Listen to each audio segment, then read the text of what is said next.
We wanted to dive into the current playoff chase in the NFC, and how concerned are you if you're a Commanders fan and you see the Commanders sitting in the 7 hole right now, but the Rams are gaining steam. They had a big win yesterday against Buffalo in just a wild shootout game in Los Angeles. They're now at 7-6. The Falcons, they're kind of going the other direction. They're leaking oil at this point. They look like they might be a playoff contender, but the most recent losses and Kirk Cousins, downturn in play and propensity to throw picks has them kind of teetering. They're sitting at 6-7, as are the Cardinals, who dropped an important game yesterday to the Seahawks. How concerned are you, especially about the Rams' current surge? 800-636-1067. If you're a Commanders fan, to get a little bit worried about your standing. Yeah, let's touch the people. 800-636-1067. So if you look at the Rams,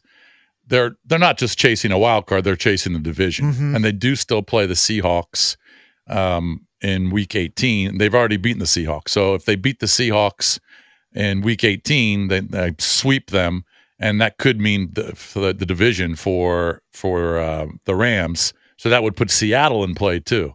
So if you look at the NFC West, just in general, you've got obviously Seattle leading the division. You've got the Rams, who are pretty hot now that they're healthy, just a game back. You've got the Cardinals, who've lost 3 straight, but Washington has the tiebreaker against the Cardinals. Right. And then the Niners, the Niners played well yesterday against a bad Bears team, but the Niners are on their 4th running back. Deebo Samuel does nothing for them. Their offense is basically George Kittle right now. And Juwan Jennings has been pretty good too. Juwan Jennings has stepped up to be their leading receiver. Yep.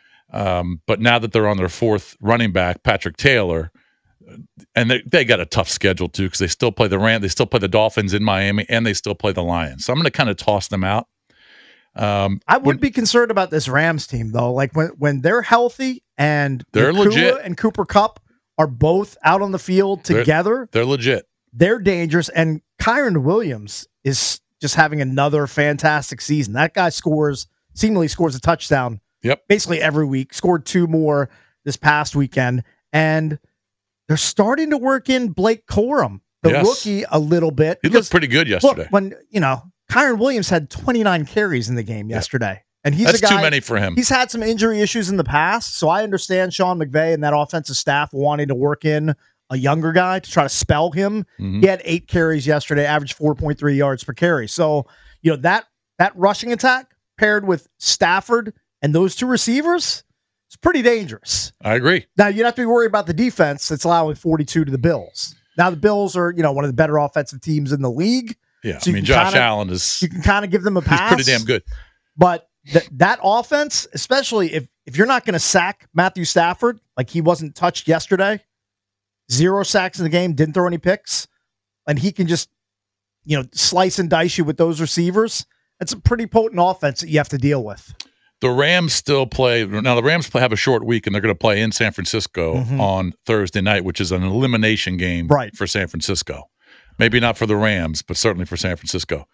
And they still play the Cardinals and the Seahawks at home to close out the year. They got to sprinkle in the Jets on the road, and the Jets suck. So they should beat the Jets, but who knows? It's a road game. So if you're a Commanders fan, you're going coast to coast. You're a huge Niners fan this upcoming Thursday night. You're rooting hard for Kyle Shanahan and company to upset the Rams. Correct.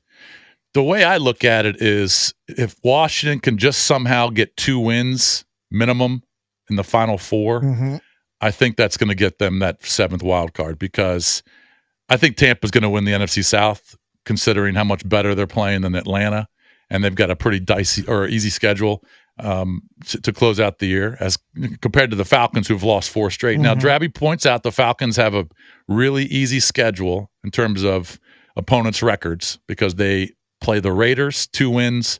They play the Giants, 2 wins. They play Washington here, and then they play the Panthers, 3 wins. But they're playing so bad, they could lose to any of those teams. You would assume they're going to get right at some point, because the teams that they're playing are really horrible. But, they could go on the road against the Raiders, and Cousins could play like butt, and they could lose that game. Giants could cause them problems just because the Giants have a good defense. So, and then obviously when they play Washington, that's going to be the head-to-head tiebreaker. I just think that if Washington gets 2 wins, starting with New Orleans, this is a big game Sunday. This New Orleans game is big. It's a huge game. Even though the Saints aren't great and they've only got 5 wins and they looked dicey yesterday offensively against a bad Giants offense, this is a big one because it's on the road. Now, Carr's not going to play in this game because he broke his hand. But still, it's a road game. You're coming off a bye. You have no idea how the Commanders are going to react to this. I would assume they're going to look really fresh. It's going to be a high-energy game for them, and I think they'll win. But this is a big one, considering all those other teams that are chasing them. And the Saints, even though they lost their quarterback, they've won 3 of their past 4. So, like, getting rid of Dennis Allen and having that new coaching staff, that energy, has helped them. Yep. They beat the Falcons at home by 3. They smashed the Browns, and they lost a game to the Rams. And then they just eked by the Giants yesterday. So, look, you lose your starting quarterback, you have to hand the keys over to Spencer Rattler or Jake Haener. I don't like your chances, especially with Jaden Daniels with a week of rest. If he had any lingering issues with the rib injury, those should be in the rearview mirror at this point. And Lattimore, he should be 100%. Lattimore should be healthy for this game. Yeah, which is kind of ironic because that's who he came from. That's who he traded for. But the other thing you have to look at is conference record. Since the Commanders didn't play the Rams, well, so there's no head-to-head tiebreaker, but there is conference record tiebreaker, and the Rams have a 4-5 conference record, and the Commanders have a 5-3 conference record. So that's a pretty sizable lead in that tiebreaker. Cardinals, you have the head-to-head. Niners, like I said, I don't think they're going to be a factor. The Falcons have a 6-3 conference record, but you play them, so that would be the tiebreaker there. And then, of course, the Buccaneers have the tiebreaker on Washington, but I think the Bucs are going to win that division, which will put them out of play. So I just think if you get to 10 wins, that's going to be enough to get that 7th wild card. 800-636-1067 is the number. Are Commanders fans starting to get worried about the push from some of these other NFC teams that are jockeying for that last 7th spot in the NFC playoff picture? The Commanders coming off a 42-point performance against the Titans.